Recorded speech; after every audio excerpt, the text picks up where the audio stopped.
Welcome to the class again my dear friends and my dear students. मैं Vikas sir सिखाता हूं आपको English easy और नॉलेज कर देता हूं डबल। तो देखिए, आज हम बात करने वाले हैं एडवांस स्पीकिंग स्ट्रक्चर की। जैसा कि आप जानते हैं, मैं अक्सर इस तरीके से वीडियो बनाता रहता हूं अपने स्टूडेंट्स को इंग्लिश सिखाने के लिए।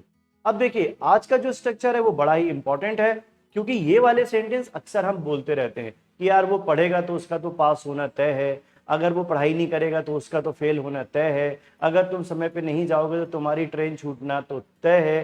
तो तय है किसी चीज के लिए, जब हम बोलते हैं किस चीज का होना तय है, तब आप स्ट्रक्चर का यूज करते हैं बी बाउंड टू। कौन सा स्ट्रक्चर यूज करते हैं? Be bound to. और हाँ, जब भी आप टू लगाएंगे, इसके साथ आप हमेशा वर्ब की फर्स्ट फॉर्म लगाएंगे। किसको लगाएंगे? वर्ब की फर्स्ट फॉर्म। अब आप इधर देखो, जैसे मैंने लिखा है, अगर वह मेहनत करेगा, ये वाला स्ट्रक्चर ऊपर नहीं चेंज हो रहा है, ये वाला हो रहा है, तो उसकी सफलता तय है। तो उसकी सफलता तय है, तो हम बोलेंगे उसकी मतलब कौन? व्यक्ति है, तो हम क्या बोल देंगे? ही। अब बी क्या होता है बेटा? Is, am, are helping verbs होते हैं। अब आप देखो सेंटेंस क्या बना, he is bound to succeed. यहां सक्सीड वर्ब की फर्स्ट फॉर्म है। अब आगे का स्ट्रक्चर देखो, इफ ही वर्क्स हार्ड। ये वाला स्ट्रक्चर आप समझते होंगे, नहीं तो मैं यहां बता रहा हूं। अगर वह मेहनत करेगा, देखो अगर के लिए यूज किया गया है इफ, वह के लिए यूज किया गया है ही। ये सिंपल प्रेजेंट टेंस है, जिसको हम प्रेजेंट इंडेफिनिट टेंस कहते हैं।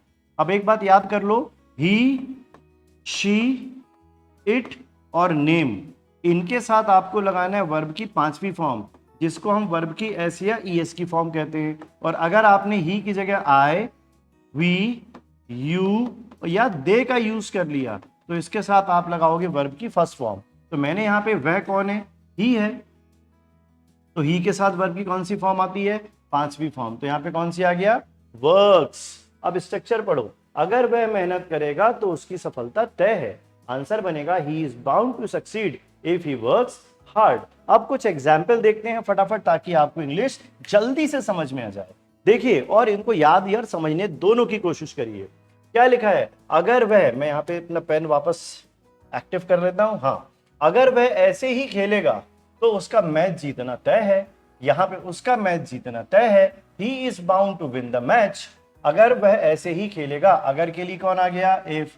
वह कौन है? ही के साथ वर्ब की fifth form, plays like this. दूसरा स्ट्रक्चर देखते हैं, जब तुम कुछ नया सीखते हो तो गलतियां होना तय है। तब यहां पर देखते हैं, यू के साथ आ गया आर बाउंड टू के साथ वर्ब की first form. You are bound to make mistakes when. You कौन है? सेकंड पर्सन प्लूरल में आता है, प्लूरल है तो वर्ब की कौन सी फॉर्म आ गई? First form. When you learn something new, मेहनत का फल एक दिन मिलना तय है।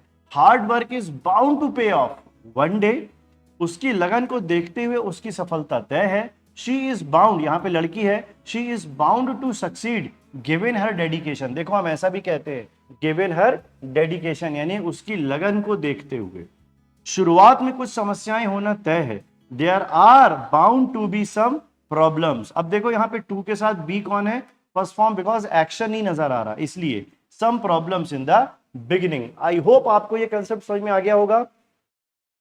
इसी तरीके से एक एग्जाम्पल आप मुझे बना के मुझे मेरे कमेंट बॉक्स में भेजिए, देखें कि आपको इंग्लिश समझ में आई या नहीं आई। आई होप आपको ये कंसेप्ट समझ में आ रहे होंगे। इसी तरीके से चैनल को सब्सक्राइब कर लीजिए, मैं जैसे ही नया कंसेप्ट में अपलोड करूंगा आपको तुरंत नोटिफिकेशन आ जाएगा। वीडियो अच्छा लगा हो तो प्लीज लाइक कर दीजिए, शेयर कर दीजिए अपने सारे दोस्तों को जो सीखना चाहते हैं इंग्लिश।